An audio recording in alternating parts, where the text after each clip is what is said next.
Pendahuluan, arsitektur jaringan LAN adalah rancangan yang mengatur koneksi dan komunikasi perangkat dalam area terbatas.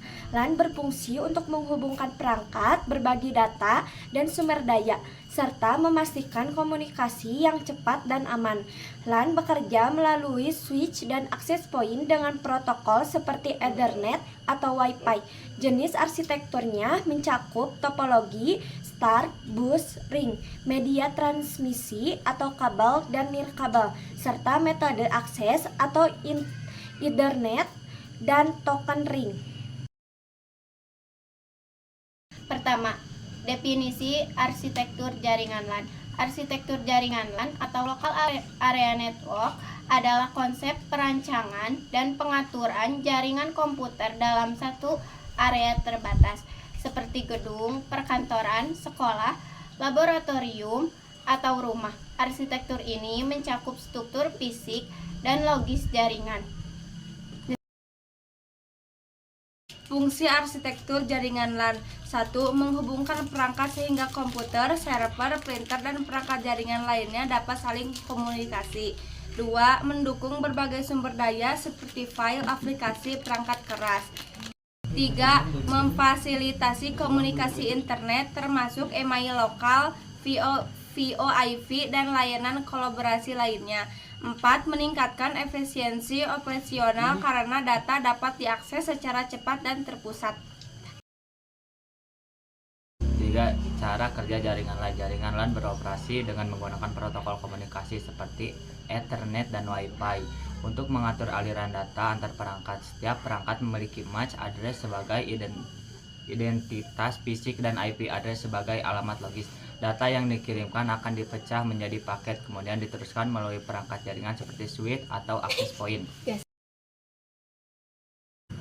4. Jenis-jenis arsitektur jaringan LAN. 1. Berdasarkan topologi star paling umum, bus, ring, mesh, dan hybrid. Berdasarkan media transmisi, wired LAN menggunakan kabel UTP atau fiber optik. Wireless LAN menggunakan Wi-Fi berbasis standar.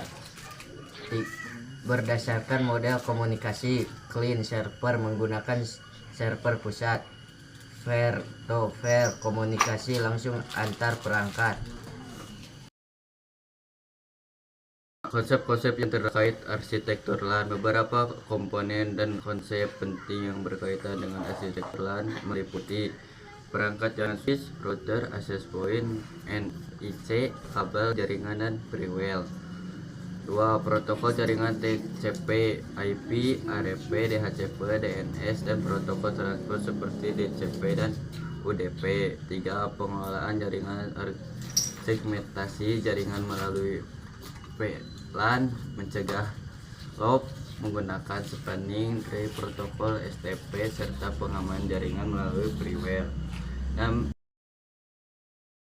Kesimpulan, arsitektur jaringan LAN yang baik akan memastikan antar perangkat lebih cepat, stabil, aman, dan mudah dikelola. Pemilihan topologi dan perangkat yang tepat sangat mempengaruhi performa jaringan, stabilitas, serta kemampuan jaringan untuk berkembang. Dengan perencanaan arsitektur yang efisien, LAN mampu mendukung kebutuhan komunikasi dan pertukaran data dalam lingkungan kerja atau institusi dengan optimal.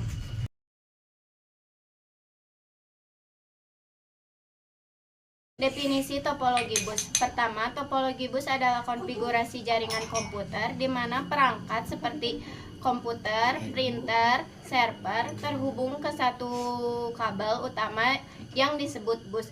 Kedua, kabel ini berfungsi sebagai jalur komunikasi bersama sehingga semua perangkat berbagi saluran yang sama. Fungsi menghubungkan banyak perangkat dengan satu kabel utama, berbagi data dan sumber daya antar komputer dalam jaringan, mempermudah instalasi karena struktur sederhana. Cara kerja. Pertama, Data dikirim dari satu perangkat ke kabel utama. Kedua, semua perangkat menerima data, tetapi hanya perangkat tujuan yang memprosesnya. Ketiga, jika dua perangkat mengirim data bersamaan, terjadi collision atau tabrakan data. Untuk mengatasi ini, biasanya digunakan protokol seperti CSMA atau CD atau Carrier Sensi Multiple Access Switch Collision Detection. Jenis-jenis satu linear bus, semua perangkat terhubung ke satu kabel lurus paling sederhana dan umum digunakan. Dua, booster bus, kabel utama tercabang ke beberapa jalur, digunakan untuk jangkauan yang lebih kompleks. Kelebihan dan kekurangan topologi bus. 1. Kelebihan, struktur sederhana dan mudah dipasang. 2. Biaya rendah karena sedikit kabel. 3. Cocok untuk jaringan kecil. Kekurangan, jika kabel utama rusak seluruh jaringan terganggu. 2. Sulit mendeteksi kesalahan. 3. Tidak efisien untuk jaringan besar karena sering terjadi collision. 4. Kecepatan menurun jika perangkat bertambah. Hal penting: 1. Skalabilitas terbatas, hanya cocok untuk jaringan kecil. 2. Reliabilitas rendah, kabel utama adalah titik kritis digunakan pada awal perkembangan jaringan komputer, tetapi kini jarang dipakai karena kalah efisien dibanding topologi star atau mesh. Kesimpulan, topologi bus adalah solusi jaringan yang sederhana, murah, namun kurang efisien dan kurang stabil untuk jaringan besar atau modern. Cocok digunakan hanya untuk lingkungan yang kecil dan tidak membutuhkan performa tinggi. Sekian presentasi dari kami. Mohon maaf bila ada salah kata maupun penyampaian. Wassalamualaikum warahmatullahi wabarakatuh.